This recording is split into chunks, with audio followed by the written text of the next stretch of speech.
Thank you for listening to RGCWV, Random Geek Culture in West Virginia. I'm Alex McLean, and I'm here with Luke Hersey, and tonight we're going to be... Hey! And tonight we're going to be talking about the new Dragon Ball movie, Dragon Ball Super Broly. So, man. we went out to see it. Yeah, we did. Went to go see it the first night it was out, and man, was it awesome. I like anything Dragon Ball. If you've heard me talk on this show before, and man, Dragon Ball. I know I've listed this as something I geek out about, but I just want to reiterate that I geek out about, you know what? I want to say one thing that I do geek out about, and that's all of the Dragon Ball movies, the non-canon, has any heft or lift on the story movies, because some of those are really, really good. Tree of Might was really good. World's Strongest was awesome. And even the Dragon Ball Broly movies were really good. But the only problem with those is they don't have any weight on the actual story. And this one that just came out actually is part of the Dragon Ball story. In fact, this creates a hard break between Dragon Ball Super and the next show. That's true, and they've made it pretty clear that there's gonna be another show. Nothing specific mentioned, but there's gonna be another show. You know, and I am super excited about it. You know, the good thing about the older movies, the Dragon Ball Z movies, was, yeah, they had... I kind of like that they had no impact on any part of the story. It's just, we know you like Dragon Ball, all you want is more of it, this is it. It doesn't matter what happens here, and it doesn't fit into any part of the timeline, but who cares? That isn't really what this show is about. One of the movies that came out here not too long ago, and this is a mild spoiler, but it's something that if you go to see this movie, you will need to know. A movie that came out not too long ago that wasn't actually officially part of the story was Resurrection F. And if you're familiar at all with Dragon Ball Z, there was a character called Frieza, and Frieza, at the end of the series, died. In Resurrection F, Frieza was revived. And that's one of the things, that's probably the only thing that you actually need to know going into this movie, that Frieza is back. And Frieza is a character in this movie. There's one thing that's just unavoidable spoilers. We can't talk about the movie without saying that Frieza is in it. And if you're currently following the English release, the Funimation English release of the show, you haven't seen Frieza. So, exactly. Spoilers, Frieza's in it. Before we really get into the meat of this review, I want to say that this review is going to first part of this episode is going to be a spoiler-free review other than the Frieza part. And then we're going to have a second segment. It's a brand new segment with Josh. It's called Josh's Gadget Gallery, where he talks about different gadget projects that he's working on. And then we're going to go back to this, and we're going to talk about the movie spoiler review of this movie. And I gotta say, we want you to go see the movie, and I've had things ruined for me before, and really, I have not watched a movie or not went to the theater to see something because somebody ruined it for me. So it's not like there's anything huge in this movie, but if you haven't seen it yet, don't listen to the spoilers. One of the things that they really did well in this movie is they gave you a backstory to actual Dragon Ball and Goku, and it adds so much more to the series. My daughter, she hasn't seen all of the series yet, and yeah, we're actually in the middle of the Dragon Ball Z saga. Frieza was just killed the first time, and it's really interesting to see her get excited for Dragon Ball. And watching this movie, I was worried that she was not going to be able to completely follow along with the movie. But that is totally not the case. She knew exactly what was going on. She knew enough of the series. And one thing that they do with this movie is they make it a complete story. They start with the very beginning of the story, way before Dragon Ball Z, and then go to after Super. And it's very well laid out. And in addition to, if you haven't watched every single piece of Dragon Ball media ever, you'll be able to watch this movie and follow everything because they set everything up in the movie. And if you are somebody who's watched every Dragon Ball media ever, it's showing like supplemental information. If you've Hmm. seen the history of Bardock, then this movie shows more than what was shown in that movie. If you've seen, just everything, it's it's exciting for you too. It's not just rehashing old information.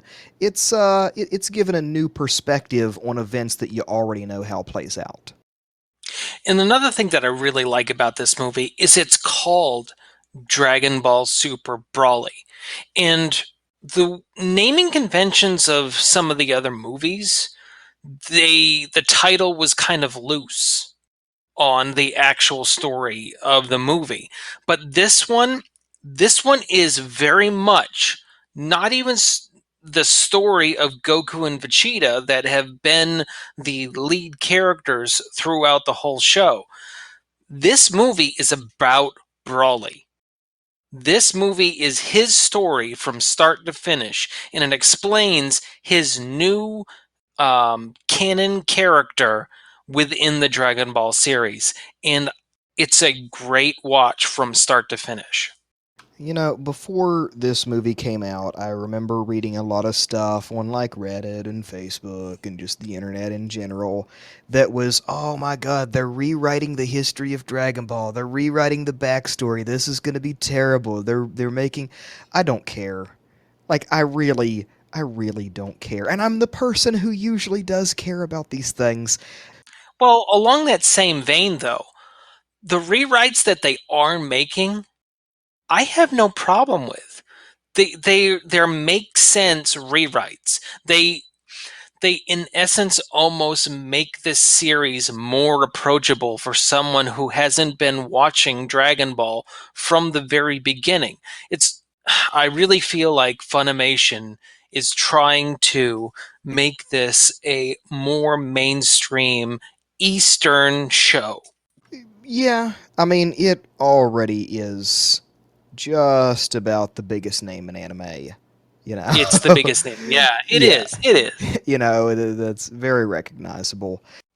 And one of the things that I really like about this movie is, and we can talk about this more in depth later in the second segment, but man, one of the things that kind of bothered me about um, the Dragon Ball Super series, especially the second half of it, is I wasn't totally enjoying the art direction that it was going in, the art style of the characters and everything. Really, that kind of Yeah, I just surprises me.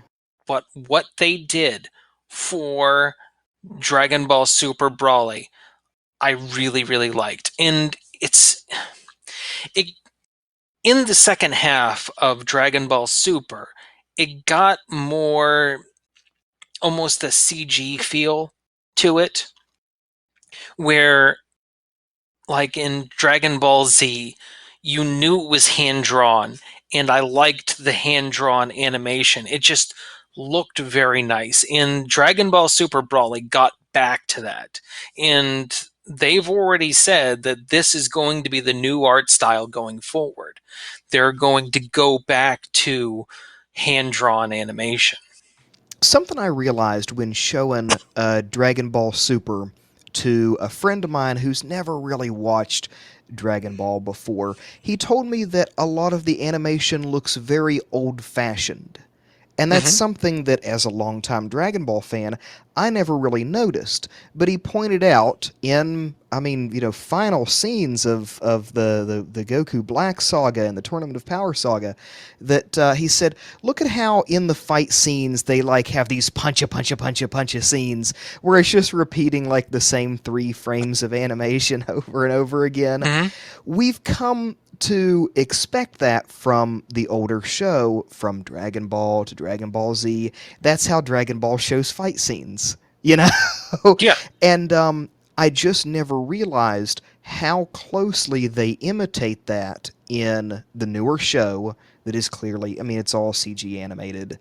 They imitate that older style in the new show, and it's something that I never picked up on because I've been watching it forever. But my friend John, who has never seen it before, he picked up on that, and it surprised me. I really feel like it's deliberate, though. I Oh really. yes, oh yeah. They're trying to maintain consistency in visual style for like a 30-year-old show. In Broly, they do some new things in terms of animation. They do a lot of CG stuff, a lot of like these crazy first-person perspective scenes and flyovers and stuff like that, and environments. It's different. It's different, and I don't know if I love it. I'll say that. I kind of disagree with Luke, I suppose. Well, that's okay. That's all right. It's like we said before, you're allowed to be wrong.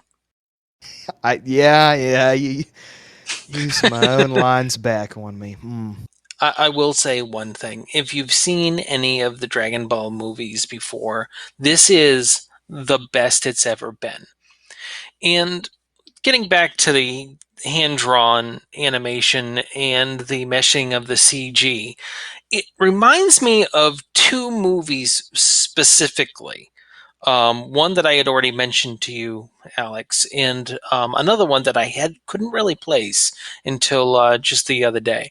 For the first one was Akira, where it was both CG animation and hand drawn, and it was done very well, and it wasn't too off putting. But the other one was Secret of Nim. Do you remember Secret of Nim? Oh yeah.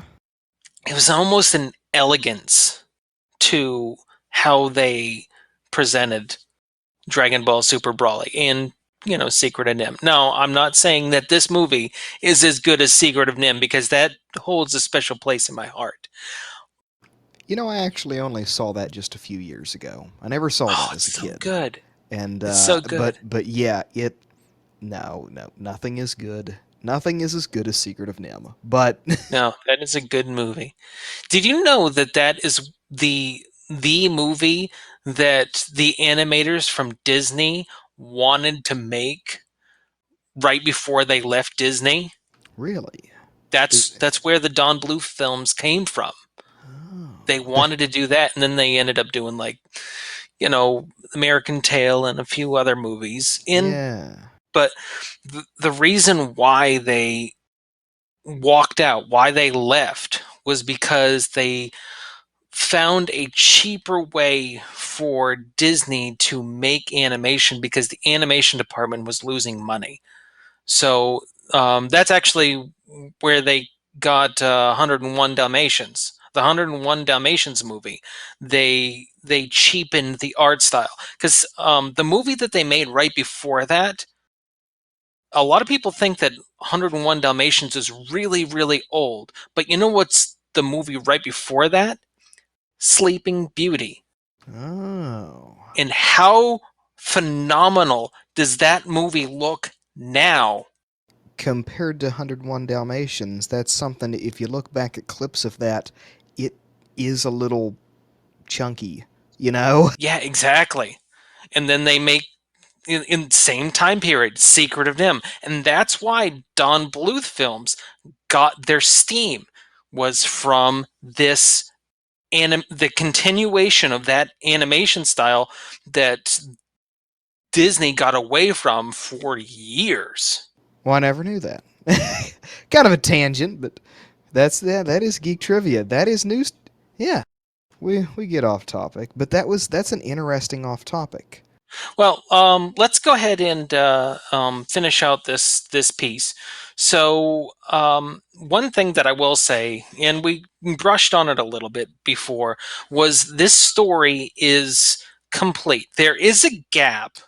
It's the show, but the way that they kind of reference back to it, it's very it's fine for someone that hasn't seen it before. You could go in seeing this movie and not have watched any of the Dragon Balls. You'd be a little lost, but not to the effect that you don't get the weight and gravity of this specific story. And if you have watched a lot of Dragon Ball, this isn't just like a redo of a story that you already know, nor is it like just stomping out a story that you know and love. Hmm. It's it's a retelling of the same story that I think you'll be satisfied with. I I just recently rewatched the original Brawly, and to tell you the truth, this was a hell of a lot better. It's Yeah, the old Dragon Ball movies, they do hold a special place for me, but a lot of them are kind of dumb. You know? especially the Brawly one. The story in the original Brawly one was dumb. Yeah, I always kind of thought that Broly was never really one of my favorites. I'll No, have to admit, and well, I don't his know if motivation kind of put him off, made him off-putting. that's You the know, other thing that is he's just I but just hate Goku. the motivation for this one, I totally got. I was like, yeah, yes, It yeah, it I got it it. makes sense now. It's Yeah. not. Alex, we're going to rate this for Dragon Ball fans in the next section. But for the person that is not a Dragon Ball fan and that is just a geek and maybe might want to go see this movie, what would you rate this? Hmm. Can I get If mine first? Yeah, go ahead. Okay. For the regular geek that doesn't know a lot about the Dragon Ball series, I would say that I would give this a B. My thinking is if you are already a big fan of anime, or you just enjoy other kinds of anime, but That's a good, yeah, good not really tangent. Dragon Ball, and I think there's maybe a different recommendation. If you don't watch anime at all, this is maybe an interesting introduction to it. Yeah. It's definitely like a head first into a long running series uh, that you may not know a lot about, or you may not know the characters. But it might not. This is a long running series that has a lot of characters that people who are already fans of it have known for years. If you don't really know the show, this one does a good job at introducing those characters and might be a good first look at them. What would I rate this? Um, To the for geek, to the wannabe weeb. to the wannabe weeb. Yeah, a B rating is a good choice. There are other movies that I might recommend over this one. Me too. Akira The is one of them. Akira, any of the Ghost in the Shell movies, for the go first one especially. the first Ghost in the Shell movie, any of the Ghibli movies I might recommend Oh over. man, Like especially this Princess isn't Ghibli. Mononoke. Yeah, this isn't Ghibli, okay. Yeah, But yeah, for the non-Dragon Ball fan, this is a B. yeah. For the longtime fan of Dragon Ball, No, we'll get to that in the next we'll section. get that into the next section. Okay. All right. Well, if you guys want to hang on, let's go ahead and take a word from our sponsors. And then after the sponsor, then we'll also listen to our new segment, Josh's Gadget Gallery, where me and Josh talk about the hobbies and gadgets that he's got going on. Thank you for listening to the new segment of RGCWV, Josh's Gadget Gallery. Josh, how you doing tonight? I'm wonderful. How you doing, Luke? I'm not too bad. I Not uh, doing so bad. I saw a really cool thing over at Walmart, and it really sparks me to want to do it myself.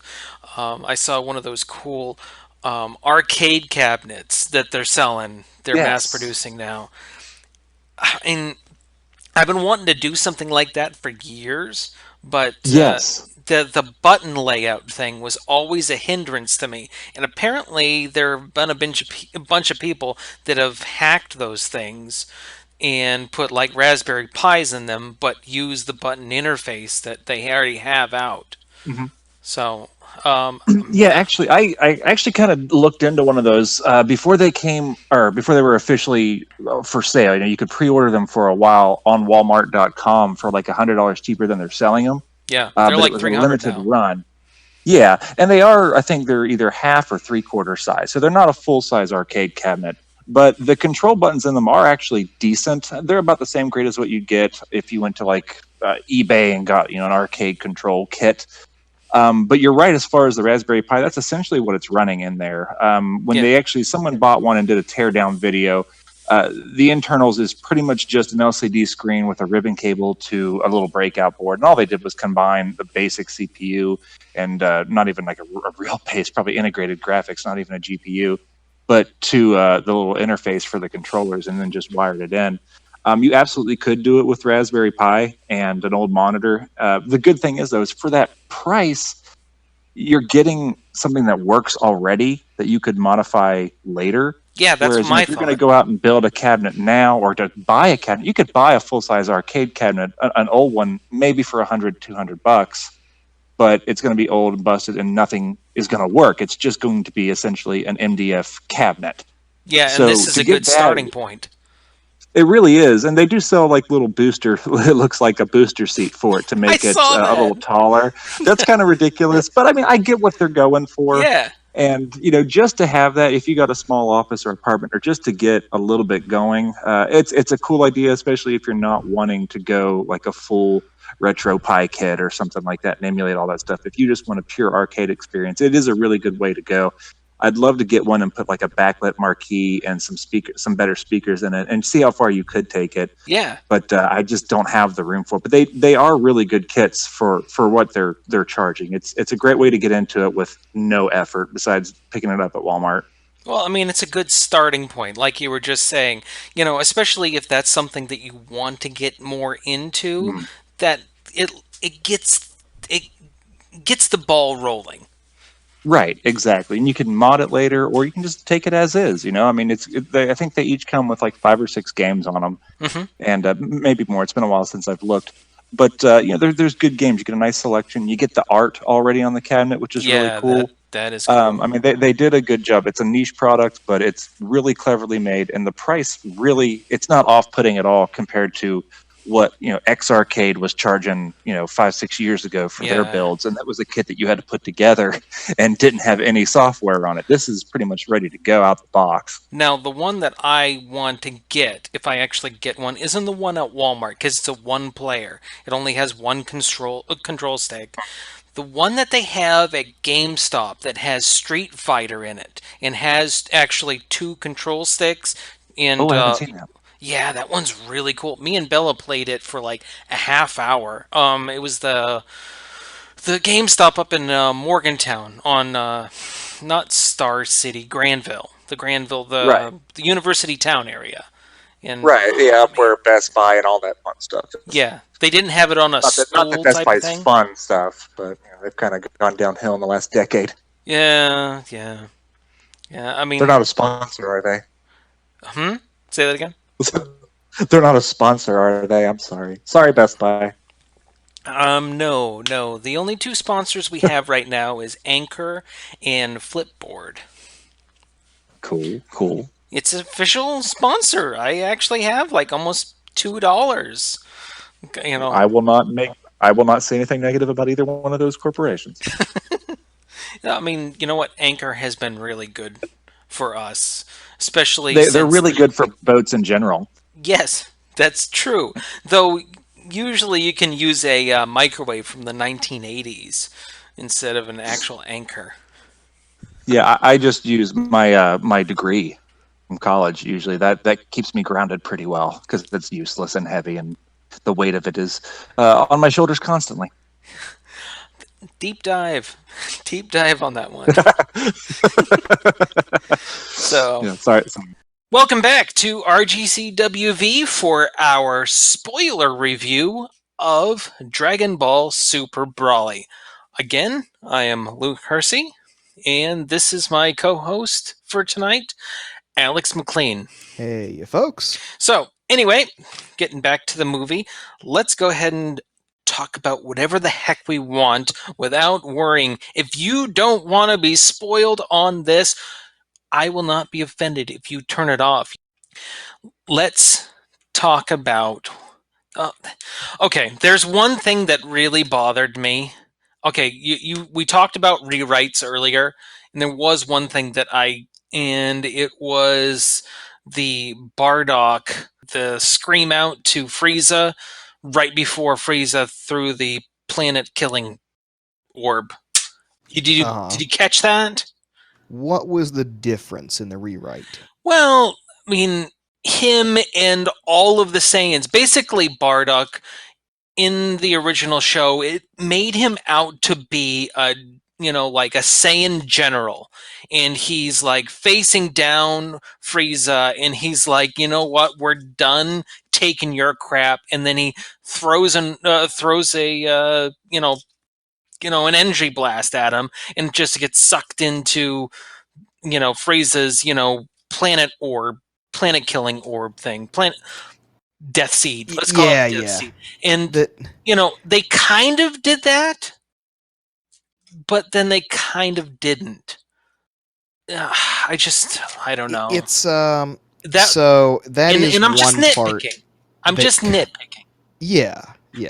It's one part that kind of assumes that you've already saw the show and the movie and stuff. You're kind of supposed to know that it just does a time skip that, like, Yeah. all right, well, we're sending our boy off because I have a bad feeling that he's gonna get blowed up with the rest of the planet, and Which I I base this kind of on nothing. appreciated that. I, Mm-hmm. I appreciated that scene. It added depth to Bardock's character in that respect, but it almost took something away from him too. Yeah, and then it just cuts right over to, and the rest of the story. Bardock fought Frieza a bunch, and then it cuts over, I'm gonna blow up your planet. No, you're not, and then he does. you know. And there is one thing I did appreciate, and it's along that same vein, where he sent off his son. Where he kind of sent off Kakarot, and he kind of, I don't know, he had this like moment with him, like, we'll be back to get you, son, or if not, whatever. It added depth to not only his character, but also to Goku's. Because, okay, throughout the series, they've always kind of made it out to be that Goku was bad innately, and then he falls and bumps his head and almost becomes minutely retarded. And then he becomes a good person. And that's what changes him from the rest of the Saiyans. But this almost sets it up that he did have some innate goodness about him from his father and his mother. And I actually liked that better than the previous narrative. You know what I mean? It's established that in the very beginning of Dragon Ball Z that Saiyans are bad guys. I mean, they're Yeah. not villains, but they're not good guys. They're like mercenaries that conquer planets for Anti-heroes. for like space Hitler, you know. For space. Yeah. And yes, the original idea of which in and of itself was a retcon that turns out Goku is an alien. Turns out Goku was supposed to be evil and conquer the world, but he bumped his head and forgot his mission. That's stupid, but at the same time, Dragon Ball loves to do stupid things. Yeah. You know? In like we've talked about, it is retconning a little bit of that. And that story in and of itself is a retcon of a retcon. And then originally, Goku was just a mysterious monkey boy from the forest who is presumed to be like the Monkey King from Chinese folklore, something like that. You know, so anybody getting all up in arms about they're retconning things. This show has retconned so many things. Yeah. Since the beginning. This isn't a show that takes itself seriously. And there's so many points in which this show you can start watching. I started with Dragon Ball Z. You started with Dragon Ball. And going back and watching Dragon Ball, you're almost like, oh, that's what they originally had the thought for. I thought that they were going in this direction, but they're, it's fine. Whatever. What did you think about that, like, montage? Mixed feelings about that. One, yes, it does kind of presume that you already know what happened, and I know this contradicts a little bit of what I said earlier in the spoiler-free section, but I don't want to criticize the show too much in that section because I want people to go and see it. Yeah. The montage, the time skip between before any Dragon Ball show events and current present day is it kind of presumes you already know this story, and it shows a bunch of fast moving clips of like this he fought General Tao and the Red Ribbon Army and Piccolo and Frieza and all these guys and all this stuff happened, but here we are now. And it does it in like 5 seconds. You know what I would have really liked, and this would have made it so much better for the non-Dragon Ball fan, is if they had actually done a 2-minute summary going from Dragon Ball all the way to the end of the Tournament of Power. A 2-minute, just 2 minutes, because they were already at an hour and 40 minutes. So, I mean, they were getting pretty close to animation time. But I feel like they could have taken 2 minutes and redone that entire series. I mean, I know that's a lot of content, but me as a Dragon Ball fan, I would have actually liked to see that. Perhaps just a narration could have accomplished the same thing. That you know what they would could have done? Have a narrator over that saying, and then Goku went on many adventures and he made many friends and he fought all kinds of enemies from Earth and from space and he saved the universe. And now here we are today after all this stuff happened. They could have skipped over Resurrection F. They could have said, that Goku killed Frieza, and then, Goku brought back Frieza so that he could save the 7th universe, and now Frieza's out there. It could have been a quick summary, and I feel like it was a missed opportunity. That's what I feel like. So the other thing that I want to bring up that I didn't hate, I guess we're kind of getting into the criticisms, but something that I just thought was weird was some of the music in the fight scenes. Do you remember whenever all right, they're finally gonna throw down with Broly, and Vegeta takes his jacket off, and then the music revs up, and it's got this in the background. It's like Vegeta, Vegeta, Vegeta, Vegeta, and then all right, Goku's coming in. I'm gonna fight now. Vegetable, yeah, carrot, Kakarot, broccoli. That's what the music sounded like, and it was. It was dumb. It was dumb. sequels But will this is come Dragon enough, Ball. don't you think? Truthfully, it wasn't goofy enough in parts for me. So that actually added to the goofiness. There was enough goofy parts. I mean, there was the That was fusion dance. That was funny. Yeah, I'm glad that they did the fusion dance and then they I have love all the that they did funnies that. about that. I even like the part how Piccolo's like, wait 30 more minutes. Wait 30 more minutes. Come on, get it together, guys. I think that went a little long. Like that stopped being funny after the sixth time, but yeah, If they but had done it one more time, that would have been too long. Way too long. yeah. And then they cut back like we're to presume that Frieza was being beaten for like an hour. Hour, You know? yeah. And It that's kind of didn't line up there, but and maybe for the first time ever, Frieza was kind of funny. And I liked that. I did too. I thought he was funny. Okay, can I talk about that for 1 second? Yes, yes, yes. Okay, since this is a spoiler review, and we're talking about Frieza and maybe his character change, because he's always been the maniacal, the baddest of the bad. He's just doing this to be a bad guy.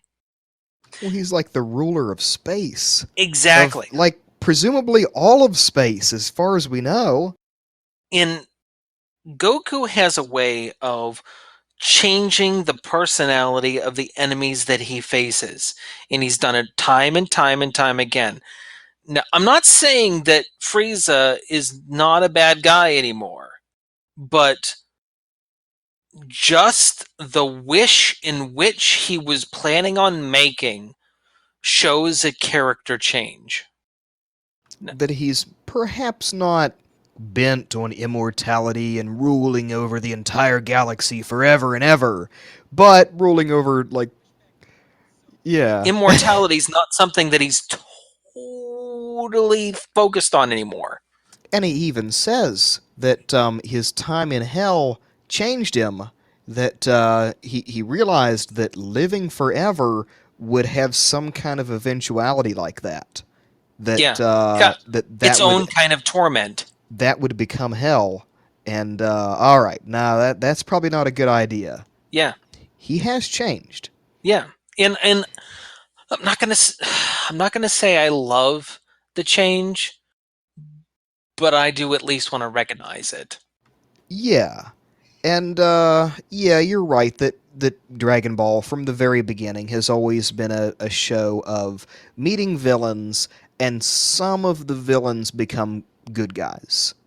Some of Just look them at are just Piccolo, irredeemable. Vegeta, Yeah. Some of them are Beerus, irredeemable and they never come back because like they now even deserve to Broly. die. You know, that General Tao never came back because he was a bad guy. Yeah, But the show has always been that. But Frieza was one that he just died. He just yeah, died, and then he came back as a robot, and he died again. You know, and it was presumed that he's never coming back because he's just evil. yeah. Well, maybe he's not just evil. Maybe he's only mostly evil. So since we were talking about, the hilarity that Frieza brought, can we just talk about how hilarious it was? The funniest part in the whole damn movie. Oh no, your father died from a stray energy bolt. Yeah. Oh no! Look, he blew Oh up. no, look at that, it's terrible. There's so much blood.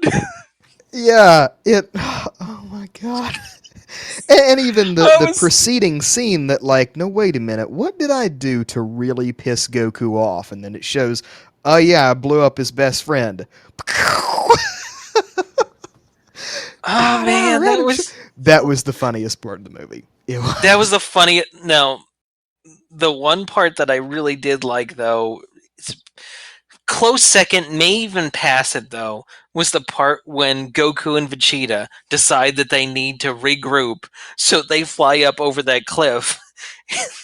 They go right past Frieza, and they're like, "Think fast, Frieza!" And Yeah. Broly starts tackling him. Oh man, that was funny too. That's kind of how they treat him now too. That compared to them, he's a small fry. You know. Yeah. All right, dude. You take this for a little bit. Goodbye. Well, so I saw a meme the other day, and it was really, really funny. And I wouldn't have got it 6 months ago, but I get it now, and it's hilarious to me. It was Thanos, and he had the Infinity Gauntlet, and he had all the stones, and it said, "I have the power of a god now." And then the next frame was Zeno, and it said, "That's cute." Uh huh. Yeah, you can destroy half of people in one universe. That's nothing, I buddy. I can destroy all of universe whatever I want to. I love that there's two Zeno now too. That's just hilarious to me as well. Yeah, it's kind of weird, but that's yeah. Any of the humor with Grand Zeno is between with Goku is pretty funny. So I want to talk about the possibilities of the next season. What is your prediction for the next season? Honestly, I have no idea, but I felt the same way at the end of Dragon Ball Z. That Dragon Ball Z they save themselves from Frieza. They save another planet, they save the world, then they move on and they save like the universe from Boo. Hmm. And I remember wondering like, well, there's no way that they're going to be able to make any more show because saving the universe is how do you top that? Yeah, You how do you know. top that? Well, they then Dragon Ball Super comes along many years later and they tell more stories about Dragon Ball without ramping up the stakes with Yeah, things. And then they do at the end ramp up the stakes that he saves every universe, you yeah. know. And so I'm left wondering the same thing. Where do they go from here? Where do you go from saving every possible instance of the multiverse? Well, there was one You thing that know? I actually saw online, and I think it's plausible. And it was the breadcrumb of the series where Trunks and Goku Black is in a separate timeline. Okay? You tracking? Mm-hmm. Yes.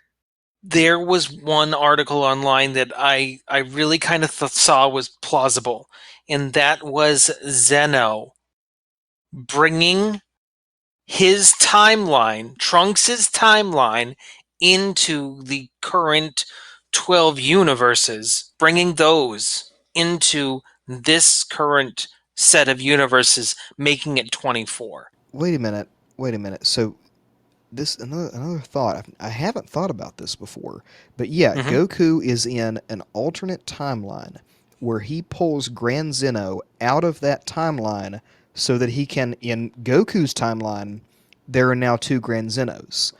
Exactly. In Trunks's timeline are there now zero Grand Zenos? Exactly. There's Cuz no that Zenos seems there. like that might be a problem for like the multiverse or something. Exactly. Now you see where I'm going. It's not really clear what he does other than mess around with galaxies for fun, but I don't know. Maybe the universe needs that, or else something bad would happen. Well, in the show, there has to be a Kai, like a universe like protector Kai, like a creator. So there has to be a creator. There also has to be a destroyer because it needs balance. And the Zeno has that power both within himself. He can both destroy and create entire universes. And I think that's And without him there's now, entire chaos. yeah, now there's a timeline without either one. Things cannot be Exactly. destroyed or created. Here's another thing that almost harkens over to Dragon Ball GT from Brawly. So, one of the things that they mentioned in Broly, and it was subtle, but it was there. It was talking about how Broly learned how to harness his great ape powers without turning into a great ape. And go back and or read online because the evidence is there. And he gosh, what's okay, Broly's dead. Okay, Broly's Yeah. dead actually goes and talks to Frieza about that because he's like, hey, he doesn't have a tail. Is he really a Saiyan? And he's like, I had to cut it off because he was too powerful with it still attached. And he alludes to the fact that he's learned how to channel that power.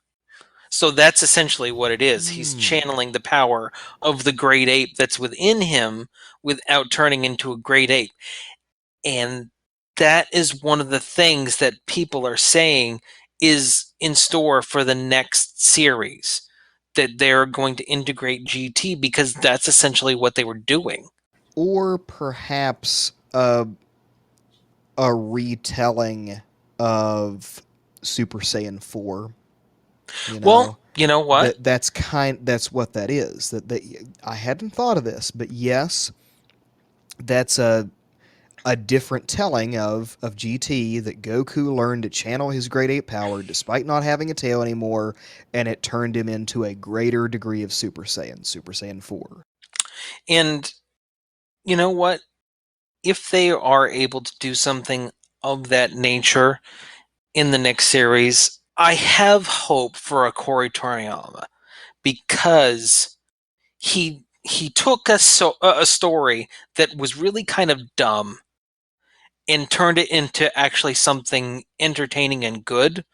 You know, the original Dragon Ball Broly movie, Mm-hmm. and he made it cool. And I'm actually, if that is where the series goes, I'm kind of hopeful that that's what he's going to do with the new series. If that's what he does, that he can make it cool Adding Super Saiyan 4 again. Um, yes, without it I think. looking super dumb. Yeah, and without, like, I don't know, it wasn't that it looked dumb, it was that the story around it was kind of dumb. Yeah, Broly could be a good jumping off point for that, because one of the exactly. other things that they continued from the original movie into this movie is that he's something that, like, even the most powerful people in the universe, Goku and Vegeta, can barely control and barely defeat. Yeah. And they left him on this planet to, like, master his powers and become more powerful. Hmm. And Goku, at the end, he says, I'm going to come back and train with you because you're one of the only people who actually challenge me, and we're both going to become more powerful together. Broly already has the power to channel his great ape energy into something that doesn't turn him into a giant mindless gorilla, Hmm. but something else. Well, It's what if, my own theory, I guess my own theory is, if they were to continue, if they were to add Super Saiyan 4, Broly teaches Goku to become Super Saiyan 4 yeah. together. That would be cool. I mean, that would be cool if they do it right. And I have hope. I definitely think that there is something there. And I think that it's not just that Goku wants to learn something from Broly, but also that Goku feels like he can teach Broly something. Oh, Because yeah. part of his training, especially if you remember from the what was it, the Cell Saga, where he is training to fight Cell, and he is sitting on that mountaintop just channeling his chi for like I think it was like a week they said. And he's just like sitting there with his arms crossed and just sitting there focusing. And I feel like that's one of the things that Goku was talking about at the end that we're going to train together. I think that's one thing that he wants to teach him because in his, let's just call it berserk form, in his berserk form, he cannot control it at all.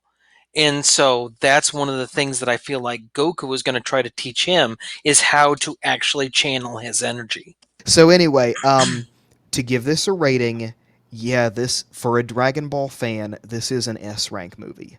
This is really worth it.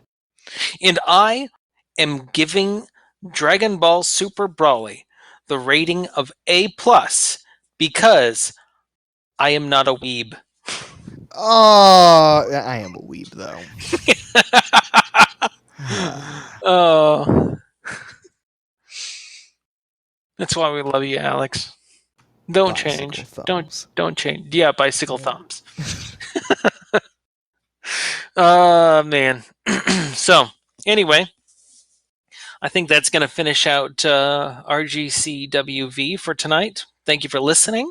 If you have any comments or questions, feel free to send me an email at randomwvgeek@gmail.com, or you can also call or text me at 304-566-9777. And I hope you enjoyed the new segment of Josh's Gadget Gallery, and we will be having more in the coming months.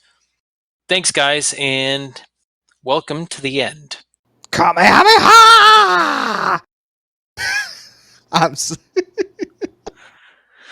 God, you're such a dork.